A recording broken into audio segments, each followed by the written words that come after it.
ICC ने test players ranking जारी कर दी। बॉलर्स में साजिद खान की 18 दर्जे की लंबी छलांग, नोमान अली भी 2 दर्जा तरक्की के बाद टॉप 10 में शामिल हो गए।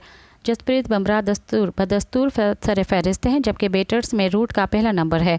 इंटरनेशनल क्रिकेट काउंसिल ने टेस्ट प्लेयर्स की नई रैंकिंग जारी कर दी। बॉलर्स में पाकिस्तान के नोमान अली टॉप 10 में शामिल हो गए। साजिद खान ने 18 दर्जे की लंबी छलांग लगाकर 23वीं पोजीशन हासिल कर ली। नोमान अली का 2 दर्जा तरक्की के बाद 9वां नंबर है।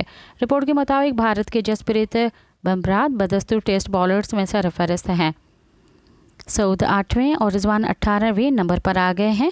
रैंकिंग के मुताबिक पाकिस्तान के साबिक कप्तान बाबर आजम की 4 दर्जे की तरनज़ली हो गई, वो 16वें नंबर पर आ गए हैं, जबकि सऊद शकील और मोहम्मद रिजवान की रैंकिंग में बेहतरी आई है।